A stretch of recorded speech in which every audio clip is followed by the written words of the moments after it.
Well, I saw that question on the list, and I have to say that you're going to have to indulge me for a minute because I have to go back those 40 years. And it's almost impossible to think about and realize, I think, in today's terms, how unknown feminist scholarship was at that point. Yeah. The Duke program was only a year old when we got the invitation for signs. The UNC program was a little bit older, but we were all young scholars. There was only one senior person, Ann Scott, the historian, and the young scholars had gotten together and we formed a research center. We gave ourselves a fancy, Duke UNC Women's Studies Research Center.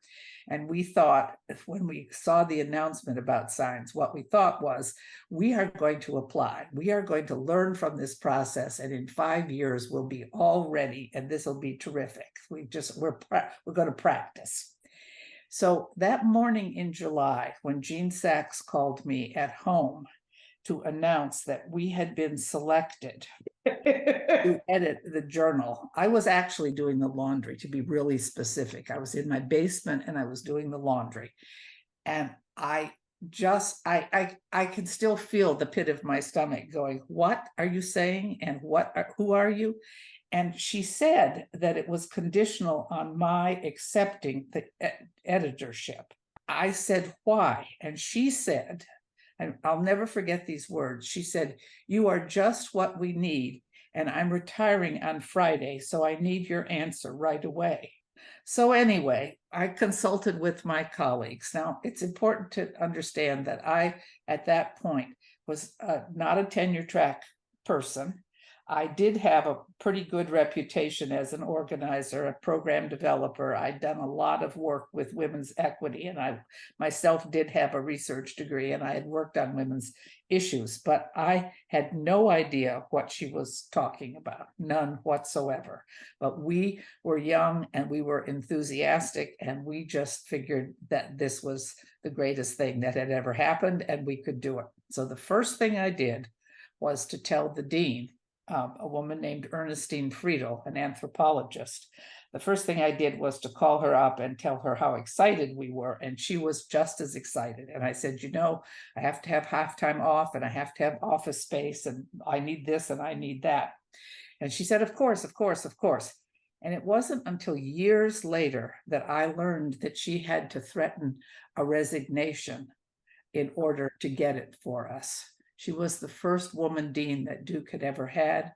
She had just come from New York, and she actually had to threaten a resignation in order for the provost to approve what she, as the Dean of Arts and Sciences, had assumed was a natural thing to happen. So I think that's really hard 40 years later to understand how unknown what we were doing was. There were no faculty doing feminist scholarship except all these new young folks.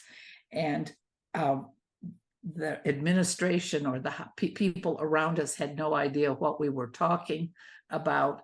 And so it was not only did we not know what we were doing, but no one around us was able to provide any kind of support or even really know what interdisciplinarity from a feminist, never mind the feminist perspective, the interdisciplinary or multidisciplinary perspective. So when you say, what was my expectation? I have no idea. It just seemed like a wonderful opportunity. And it was a public-private, adventure. We were pleased as a Southern university to be recognized.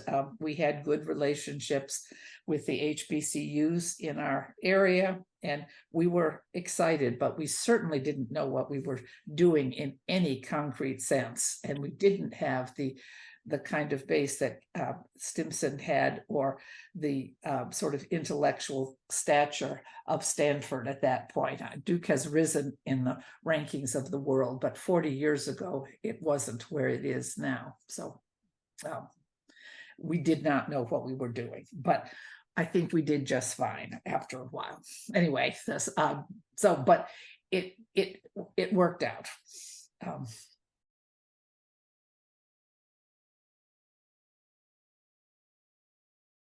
I'm said to be a particularly effective networker. And one of the regular things that we did, we followed, of course, the standard procedure of asking the leading figures in the field to review the articles that we received. But then we always asked at least one person on the Duke faculty who was completely clueless about feminist scholarship to review the article as well. And they were, of course, sometimes they were honored, but then sometimes they didn't know what the journal was, so they were clueless. But at any rate, we did an enormous amount of influencing other faculty at Duke and UNC to become aware of the field. And I think that had a long-term effect because they were always being asked to do something. And of course, they couldn't admit that they didn't know what they were doing. So they had to kind of get on board. And I don't know that we ever particularly used their reviews, but it was important that they felt included and that they learned something from that exercise. But we were very deliberate about that. We included somebody every time. It was a very deliberate strategy to to expand the field. I mean, here we have all these manuscripts that are just wonderful, and here we have I always remember the Japanese historian who actually got kind of excited, and he put a question on his final exam that came from one of the papers that he had reviewed, because one of the kids told me this. Anyway, he just got interested in something that he read, and he then became, I mean, he incorporated it in, and that's how people learn. But we appealed to their expertise. I mean, the whole thing worked in terms of all the ways in which the Academy works. You honor somebody by asking for their knowledge, even though they don't know anything, and then they have to act up to it. I mean, again, when you said, we'll just use the Japanese historian. When we asked him, and of course it was anonymous, but we said, and we always said the University of Chicago Press has a journal, named Signs, blah, blah. And we are responsible for reviewing the article, and we would like your assessment, just like you would do it for the AHA or the OHA or whatever else you would be doing it for. And they were honored to be asked. Usually they were junior people as well. There could be senior people. I mean, I don't remember. He was junior at that point. But anyway, they didn't start. I don't remember very many turndowns. People are honored to be asked, and they would read it, and then they would sort of go, oh, and then they'd mention it. They'd say, that was very interesting. I hadn't thought about that, or I didn't know that, or something or other. I mean, but again, this is 40 years ago, so they didn't know any of this. At some point, I can't remember exactly, but it was during the Signs eras, at the beginning, we decided to hold, we had a faculty seminar, a monthly seminar, and then we had a similar one for the graduate students out of women's studies. And one of us would present our work, and the other people would contribute, etc. So we decided to replicate this for the administration, the dean of the graduate school, the dean of the college, and the provost, and I don't know, probably two other deans, I can't remember. Anyway, we gave them some readings to do, and they agreed to meet with us over the readings. And it was an unmitigated disaster. None of those 5 men read what they promised. They did buy us lunch, but that was all they did. And so we had to explain what we had given them. One of the sociologists explained the difference between sex and gender. This is like 1985, maybe 86. It was painful. It was really painful. Anyway, we realized how little our colleagues knew about anything that we were doing. And we were already sort of sending manuscripts out, but that really encouraged us to say that the locals needed to benefit. And it wasn't harming the reviewing that we were doing, because we were using national figures. I mean, this was just extra. created a little extra work for us, but not much.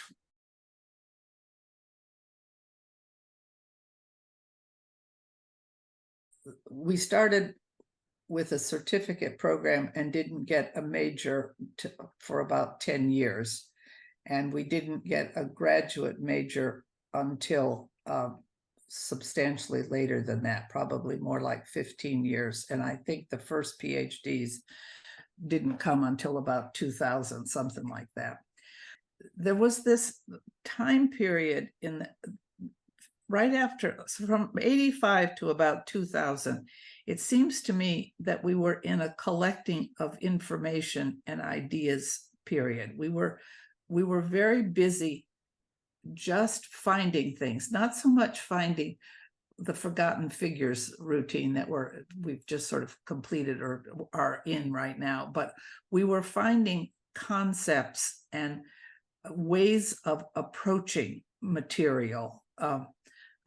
I'll use an example here in just a minute, but we were much more trying to fill in the gaps. We knew there was such a thing as women, and we knew their experiences of the world were different than those of men, and we knew that the difference in those experiences were the result of a culture more than nature, and we knew that there were huge consequences for that, and that was all policy, or much of it was policy related. We were always trying to explain how the different experiences of women in history and culture were a result of the choices that those cultures and countries made.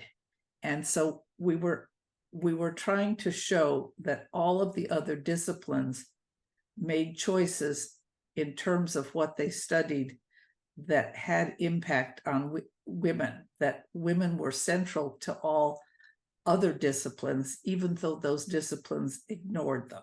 I'm thinking about one of the special issues that we did. It was called Sisters and Workers in the Middle Ages, and we had a medieval historian, Judith Bennett, on the board, and she worked on, I don't know, it was 11th century women beer makers or something like that. I can't remember exactly.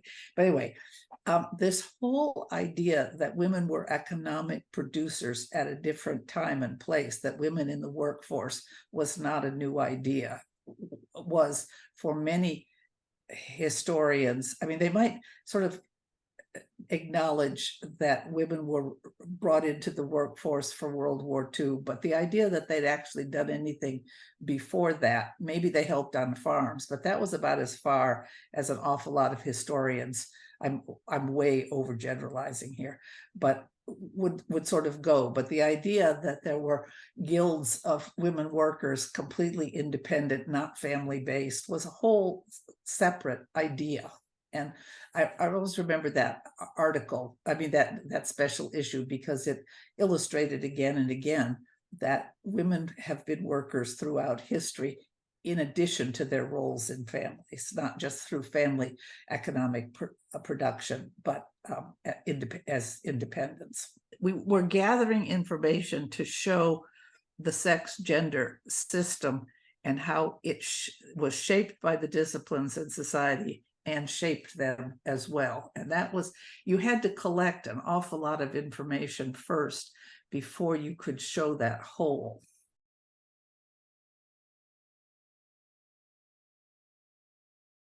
There are two, and then there's a third one that's a runner-up to me.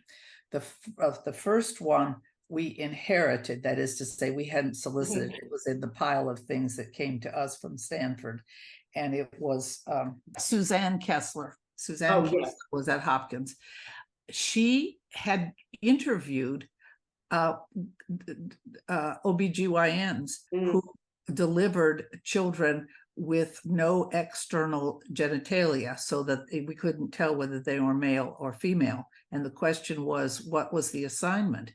And all of the doctors expressed the enormous pressure that from parents who needed instantly to know, demanded assignment.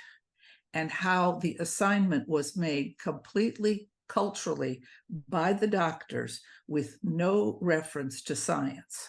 They were simply assigned male or female based on God knows what how the doctor decided. Large nose, boy, petite mouth, girl. I have no, and she had no idea. But the absence of scientific, any kind of scientific knowledge was just quite extraordinary. And that assignment, I think about that in terms of all that we know now and the centrality of the trans conversation in all of the work now as just amazing. And that's only 40 years ago. That article always stands out to me, not not so much for what it helped us do, but for how backward it was looking. And we published it, I think, as one of the first articles that documented how sex was assigned. And it was direct advice. I mean, it was direct statements from physicians about how they did this. Yeah. And so there's the idea that they were operating in a cultural sex gender system. The other one that I think of a lot is Patricia Williams's article, and we had quite a long debate about that on being the object of property. I think it was one of the first pieces that we published where the idea that you could have this compelling combination of academic theory and complete personal testimony was very innovative. It doesn't seem innovative now, but the idea that you would use your personal experience to explain theory and vice versa was quite revelatory at that point. That was 1987 or 88. And we talked about it. We felt we were pushing the field forward, because if women's voices weren't a source of knowledge, what was the point? But it also seemed that it would be highly subject to criticism, or it's just a woman saying so kind of thing, or whatever. It just was very tightly argued, obviously. And it's a brilliant essay, but it seemed very pushing the boundaries of how do we know what we know. And then, of course, Mary Hawksworth's later article, which was 2 or 3 years later, Known Knowers Knowing, was another example of that gave permission, I think, in terms of theories of knowledge, for people to figure out, for readers to figure out all the different ways that you could use information, that there wasn't any single way. But especially the Suzanne Kessler and the Williams early on seemed to us, I think, to be the two biggies.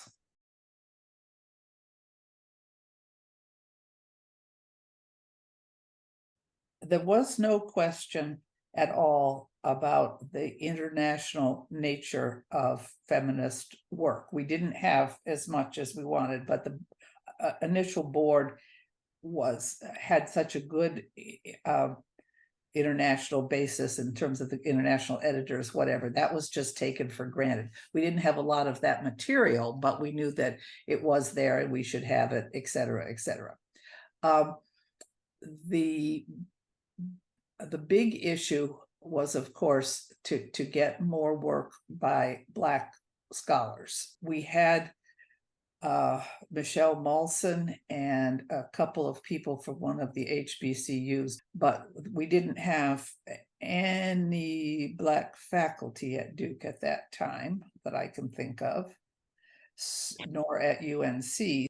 So that was including and working with Black scholars for any of that. And of course, the first scholarship on Black women tended to be in the literary field as opposed to the social sciences. History came along to some extent. So, and that wasn't really a controversy as a deeply felt need. I do not remember ever arguing about queer studies other than saying that women come in all shapes, sizes, and kinds, and that kind, the lesbian kind, is just fine.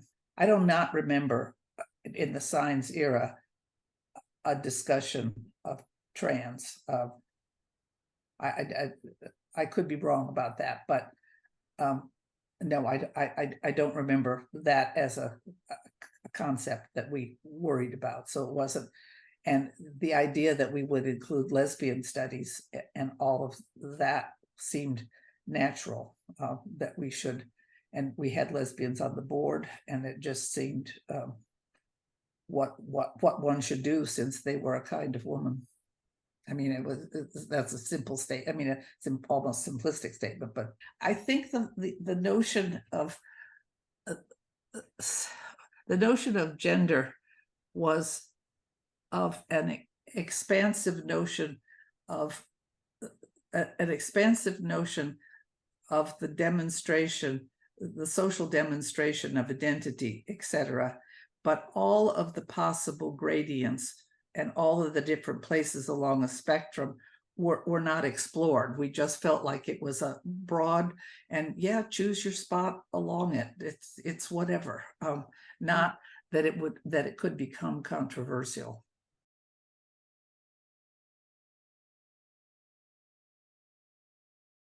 I think I'm probably different from most other editors. When I came to Duke, which was in 1969, I was told flat out, we don't hire women, and that was true. They didn't. But I snuck in with a position in the then Coordinate Women's College, and then they needed me because the student riots had eliminated 3 people in the political science department, and so they hired me, and then I got a job in the Women's College as a dean. And so I always had an administrative position, but I always had a teaching position, and I always had a PhD based on ethnographic research in Tanzania, and I published for about 4 or 5 years. And I discovered I liked deaning a lot, and I liked program development. And so about 4 or 5 years into my career deaning, this is before Signs, I decided I was not going to pursue the Africa part of what I had done. So I pretty much stopped that. When I became the director of women's studies, I was interested in watching the field grow, and my experience as the director of continuing education and following trends in higher education made me just interested in higher education and sort of theories of knowledge, and how I'm a real generalist meta thinker type. I just like to watch how things are happening. So I didn't really do all that much on my own research. I wrote thought pieces of one variety or another, and I wrote books about the field, and I wrote that one big book on Women Imagine Change. And I did not go back to my own work per se. I spent much more time developing the field here and thinking about the field itself. So I didn't have a typical academic career in that sense. So, and after I stepped down as the director, I went even further by spending more time thinking about undergraduate teaching and all sorts of other things. So I'm pretty much of a generalist, not a research scholar in that sense. I loved a project. There's nothing I like a project and Signs was a project in that sense. I like to figure out how to do things. So right after Signs, I put myself to getting the graduate program well developed at Duke. And after that, I got into the fundraising business and raised money for women's studies and got endowments set up and whatever. So yes, and after that, I got into all sorts of undergraduate first year sorts of programs. So yes, I like a project in higher education that's thought based and that I think brings people, and it always has a feminist angle. I mean, always, but it's not research, and it involves research, but it's not research alone.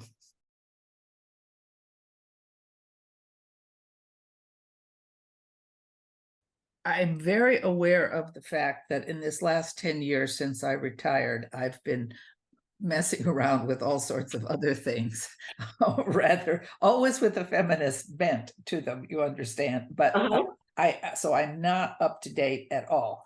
The constant battle, and I think from what I've read recently, I think the constant battle of continuing to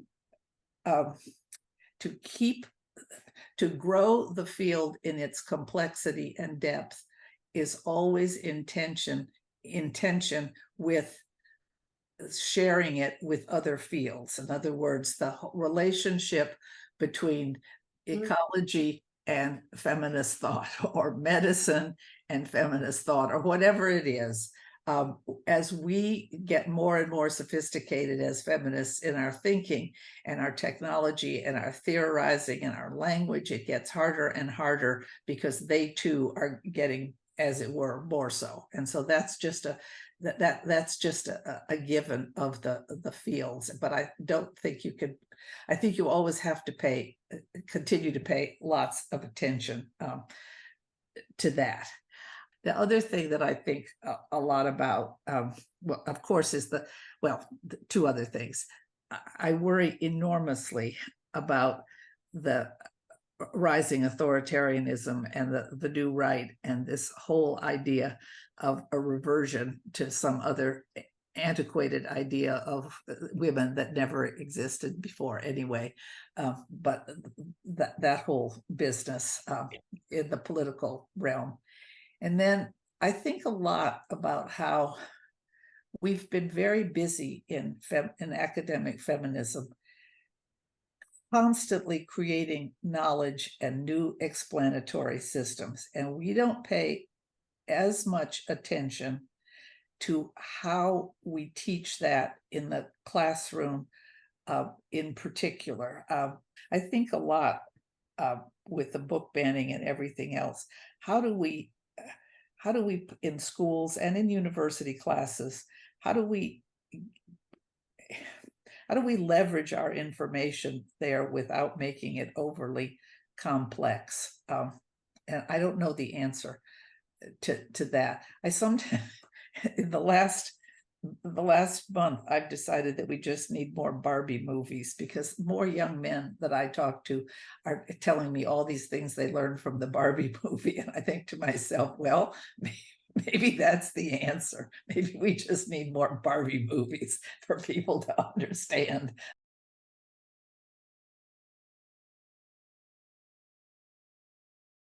I think special issues are a very important part of science, and we did 6. And I mentioned the assistant workers, and I don't need to mention the others. I just think that they're a way of bringing attention to things that I think science does well.